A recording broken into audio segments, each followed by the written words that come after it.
Holy Week, a week where we remember the last days of Jesus' life, a week of where we reflect on what Jesus did for us. And today is Maundy, Maundy Thursday. And on this Thursday, we remember the day that Jesus shared a final meal with his disciples and gave them a new covenant. You see, in the final week, Jesus has shown us that he intends to take out religious order and establish his kingdom in way. The religious leaders had been plotting to kill Jesus because of this. And they essentially used Judas, one of Jesus' own disciples. And he had just volunteered to betray his teacher. Judas would betray Jesus with the kiss during Passover. Passover was a Jewish feast celebration of how God saved his people back then and now. Jesus would tell his disciples to make preparation to celebrate this day. And when the time came, while they were eating the bread and drinking some wine, Jesus redirects the meaning of the bread and wine and redirect the Passover feast. Jesus would declare that they don't just look back to a past act of salvation, but now look forward to a new one.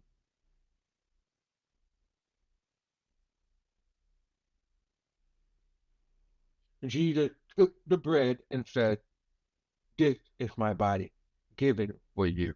Do this and remember it of me." And in that same way, he took the cup, saying, "This cup is the new covenant in my blood, which is poured out for you."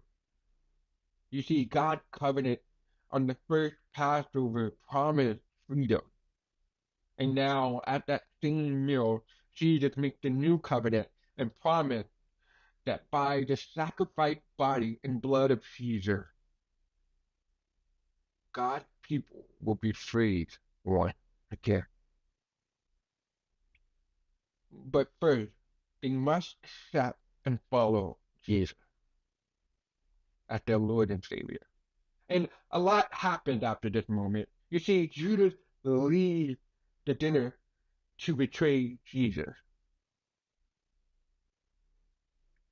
The disciples begin to have conversations to argue truth to best. And Jesus would then go to a garden and pray. And through this prayer, we see the full humanity of Jesus displayed. He would ask God to take away the responsibility of dying he was just offered, but accept the will of God. Judas would show up, and he wouldn't show up alone. This time, Judas returned with a crowd that would take Jesus to the Jewish court. The disciples would soon scatter after this. Peter would deny he even knows Jesus 3 times. The religious leaders would condemn Jesus as a liar and beat him until the sun rise. And while this looks like God's plan, it's actually coming to fruition. You see, for the covenant of God to be fulfilled, Jesus would have to die. The Jewish leaders think they're winning, but in reality, they have no idea what's coming. You see, in this time, a covenant required blood, and for the new covenant, it needed Jesus' blood to satisfy God's plan. So Jesus would take on our sin and punishment for us to experience freedom. Because of that Thursday, we are free. I pray that you will accept Jesus' body and blood as a new covenant, which is God's promise to free you and bring you into his kingdom.